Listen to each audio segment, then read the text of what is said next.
Bapak Ibu kaum muslimin dan musliman jamaah salat subuh Masjid Agung Assalam Kota Lubuk Linggau rahimakumullah. Segala puja dan puji syukur kita kehadirat Allah Subhanahu wa taala atas segala karunia nikmat yang Allah berikan kepada kita, terutama sekali nikmat iman, nikmat Islam dan nikmat sehat. Yang dengan nikmat itu pula pagi hari ini Masya Allah kita oleh Allah diberikan kemudahan ringan untuk melangkahkan kaki, mengayunkan tangan, berangkat menuju masjid ini, memenuhi panggilan Allah untuk melaksanakan ibadah solat subuh berjamaah. Mudah-mudahan ibadah kita diterima oleh Allah Subhanahu wa taala dan kita semua selalu diberikan keistiqomahan untuk dalam ketaatan kepada Allah Subhanahu wa taala. Amin ya rabbal alamin. Salawat beriring salam semoga selalu tercurahkan kepada panutan kita, suri tauladan kita, junjungan kita Nabi besar Muhammad sallallahu alaihi wasallam. Ibu bapak jamaah solat subuh Masjid Agung Assalam Kota Lubuk Linggau rahimakumullah. Akhir-akhir ini kita mendengar dan mengenal ada istilah dengan sebutan Islamfobia. Kita melihat dan mendengar perdebatan itu baik itu di media cetak, media sosial, media elektronik dan lain sebagainya. Jadi sudah mulai kedengaran di kita kata atau kalimat yang berbunyi Islamfobia. Apa itu Islamfobia? Terjemahan bebasnya adalah kurang lebih sikap antipati, benci, tidak suka terhadap hal-hal yang berbau Islam. Baik itu terhadap umat Islam itu sendiri, terhadap ajaran Islam, dan terhadap simbol-simbol yang berbau Islam. Dulu kalau ada orang mengibar bendera yang ada tulisannya kalimat tauhid, cepat-cepat kita menuduhnya teroris, radikal, ekstremis, dan lain sebagainya. Cadar, celana cingkrang, jidat hitam, dan lain sebagainya, termasuk sekarang ada perdebatan tentang suara ngaji, suara azan, dan lain sebagainya. Ibu-ibu, bapak-bapak, jamaah rahimakumullah. Lalu bagaimana pandangan Islam terhadap sikap yang seperti ini, sikap yang berbau antipati terhadap hal-hal yang berbau Islam ini? Kalau kita baca Al-Quran, Bapak Ibu, kita akan menemukan di surah Al-Mudassir mulai ayat 11 sampai ayat ke-29.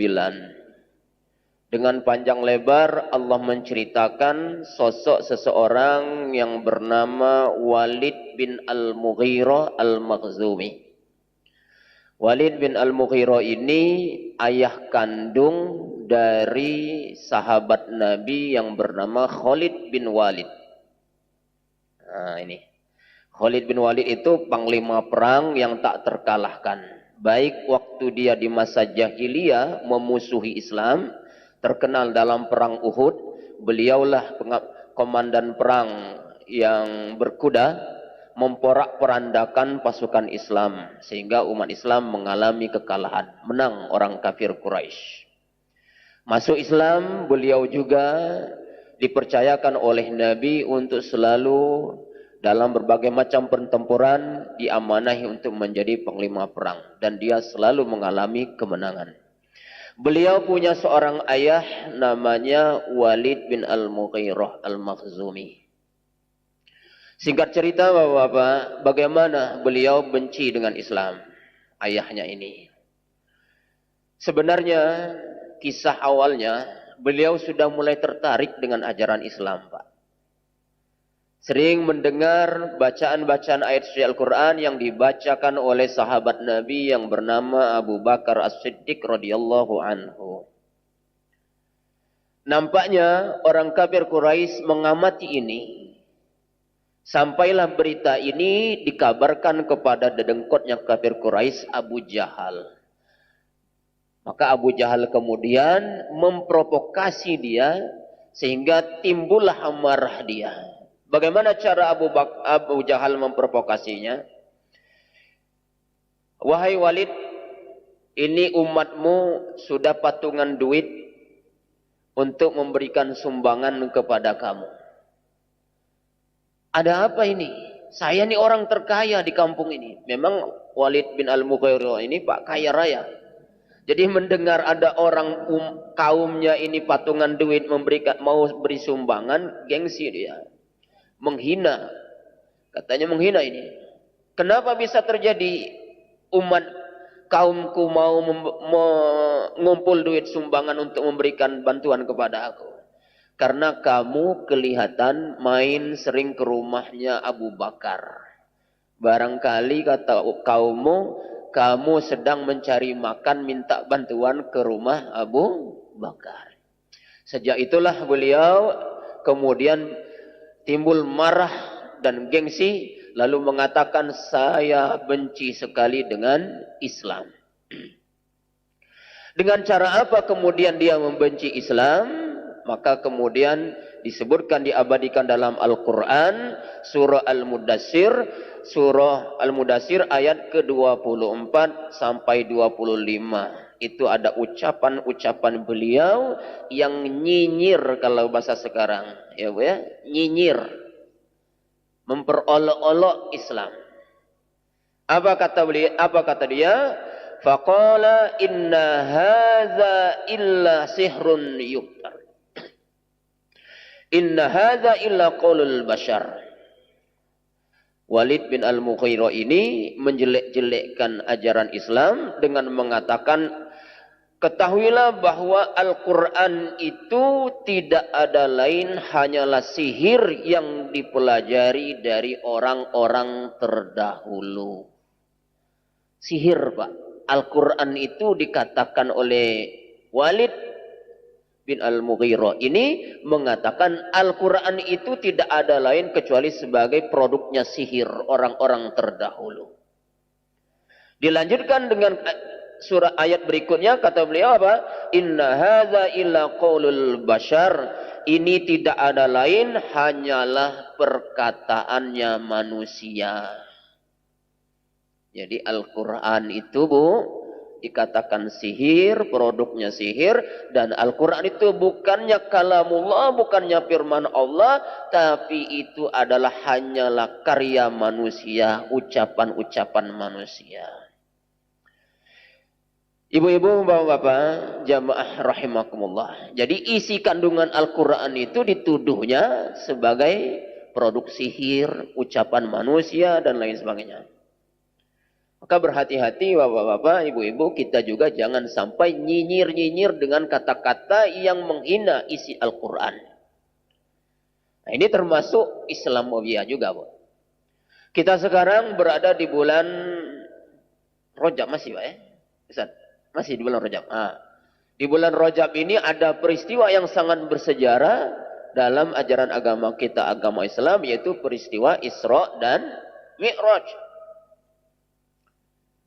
Peristiwa Isra dan Mi'raj ini kalau ditarik ke dalam pikiran logika kita, maka sulit untuk bisa diterima. Tapi kalau diimani dengan iman, ditarik dalam keimanan, maka siapapun pasti akan percaya, sebab itu adalah kehendaknya Allah Subhanahu wa Ta'ala. Maka terhadap peristiwa-peristiwa seperti ini jangan kemudian kita nyinyir lalu mengatakan Isra Mi'raj itu hanyalah khayalan, mimpi, dongeng. Nah, ini kalimat-kalimat yang seperti ini adalah termasuk dalam kategori menghina ajaran agama kita, agama Islam. Ibu-ibu, bapak-bapak, jamaah rahimakumullah. Lalu apa bahayanya kalau kita kemudian terperangkap dengan pemikiran-pemikiran Islamophobia seperti ini, benci, menghina terhadap ajaran agama Islam? Yang jelas, mereka-mereka yang benci terhadap ajaran agama Islam akan mendapatkan balasannya di akhirat, yaitu berupa azab api neraka. Gambaran orang yang masuk api neraka disebutkan dalam hadis Nabi kita Nabi Muhammad sallallahu alaihi wasallam. Azab yang paling ringan itu adalah, kata Nabi, inna ahwana ahlin nari azaban yaumal qiyamah la rajulun yud'u fi ahmari qadamaihi jamratani yughli minhuma dimaghuhu.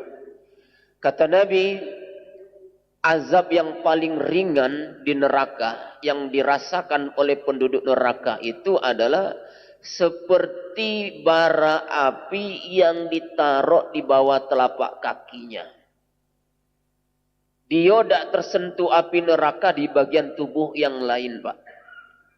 Tangan tidak kena, badan lain tidak kena. Kecuali yang terkena itu hanyalah di bawah telapak kaki. Ini azab yang paling kecil yang dirasakan oleh orang penduduk api neraka. Tapi sekalipun demikian, yang tersentuh jilatan api neraka hanya telapak kakinya baik, cuma yang dirasakannya adalah, kata Nabi, sampai ke otaknya mendidih. Saking sakitnya azab neraka itu. Nah, ini gambaran siksaan api neraka yang paling ringan dan paling kecil. Lalu bagaimana azab yang akan diterima oleh mereka yang sengaja menghina dan menuduh, menyinyir dalam ajaran agama Islam, menodai dan membenci ajaran agama Islam? Dijelaskan panjang lebar di dalam Al-Quran, masih dalam Surah Al-Mudassir tadi, Bapak Ibu. Masya Allah.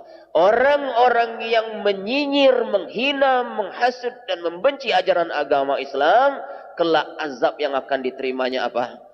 Disebutkan di situ, dia akan menjadi penghuni neraka, neraka sakor namanya.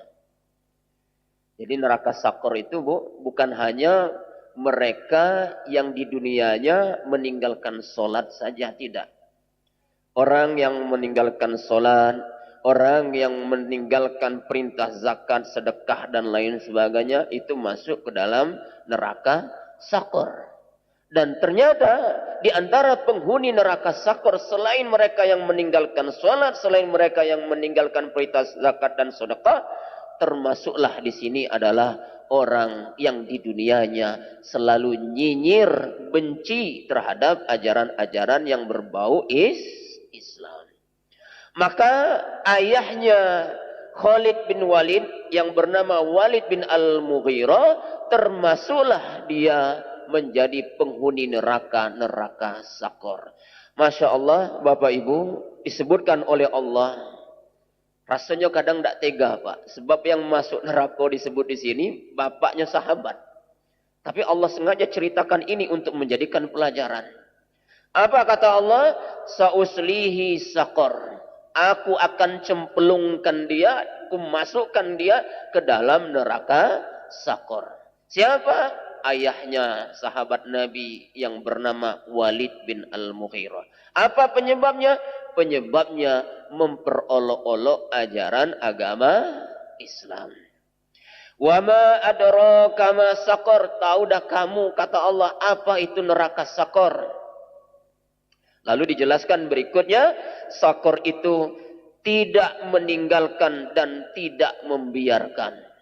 Maknanya kata ulama tafsir, tidak ada satu organ tubuh pun yang tidak tersentuh oleh jilatan api neraka. dagingnya, kulitnya, tulangnya, ototnya, seluruhnya hancur lebur dijilat oleh jilatan api neraka. Dan itu habis diulang lagi, dicetak lagi badan kita nih Pak. Diulang-ulang dan tidak pernah berhenti. Lawahatun lil bashar. Neraka itu disebutkan, neraka sakor itu adalah pembakar kulit manusia. Dan ayat sebelumnya Bapak Ibu menjelaskan sa'urhikuhu sa'udah. Nah, ini khusus untuk bapaknya Khalid bin Walid Pak, disebutkan di sini. Si bapaknya ini Walid bin Walid akan menerima siksaan di api neraka dengan cara dia mendapatkan azab, disuruh oleh Allah mendaki gunung yang ada di neraka itu, yaitu gunung yang terbuat dari api neraka. Dan dia sangat memayahkan. Jadi ada bentuknya uang yang diceburkan dalam lembah, dalam keraknya neraka. Ada yang disuruh oleh Allah dak ketika lain mendaki bukit yang terbuat dari neraka. Yang mendaki bukit diantaranya itu adalah Walid bin Al-Mughirah. Sekali lagi Bapak Ibu, penyebabnya apa? Penyebabnya karena di dunia selalu memperolok-olok, benci, antipati, menghina ajaran-ajaran yang berbau agama Islam. Jadi Bapak-bapak, kasus Islamofobia sudah diabadikan oleh Allah di dalam Al-Quran. Maka berhati-hati, jangan kita kemudian terpengaruh mengikut cara berpikir mereka-mereka yang ingin menjauhkan hidup kita dari ajaran agama kita, agama Islam. Ibu-ibu, bapak-bapak, jamaah rahimakumullah. Bagian akhirnya apa yang harus kita inginkan dari ceramah ini? Pesannya adalah apapun yang dibawa dalam ajaran agama kita, Pak. Kalaupun kita belum mampu melaksanakan dengan sempurna, lalu ada orang lain yang bisa melaksanakan itu dengan tepat dan benar dengan sempurna, dan kita belum mampu untuk melaksanakan itu, maka cukuplah kita untuk menahan diri, tidak boleh untuk menghina, memolok-olok dia. Jadi kalau ada wong bercadar, kita dewek belum mampu bercadar. Sedangkan perintah bercadar ada termasuk perintahnya Pak. Nah kita yang belum sanggup, jangan kita memperolok-oloknya Pak. Lalu mengatakan, awas ada ninja lagi berjalan. Itu tidak boleh. Kita barangkali ada orang yang mungkin karena keseringan dia beribadah sujud kepada Allah, keningnya sampai hitam Pak. Kita mungkin belum sampai hitam dan tidak perlu juga nak hitam Pak. Tapi boleh jadi hitamnya kening itu karena memang sering betul sujud kepada Allah.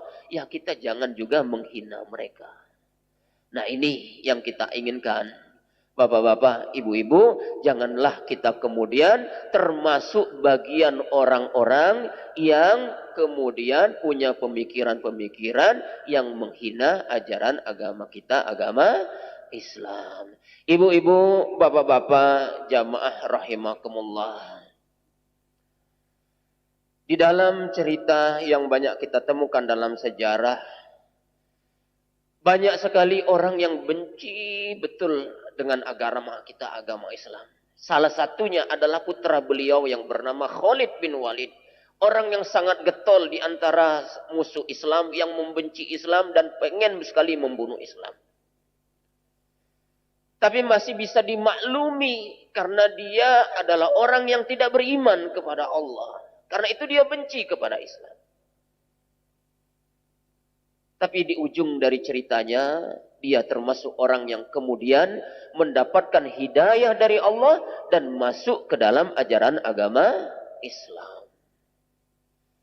Nah, kita yang hari ini sudah memeluk ajaran agama Islam, janganlah kemudian kita menjauhkan hidayah Allah itu. Karena tidak sedikit orang yang hari ini diberikan hidayah oleh Allah, barangkali karena penyebabnya diawali dengan benci kepada ajaran-ajaran agama Islam, maka di ujung kehidupannya hidayah itu pun dicabut oleh Allah dan dia kemudian murtad keluar dari ajaran agama Islam dan meninggalnya dalam keadaan kafir. Na'udzubillah min zalik.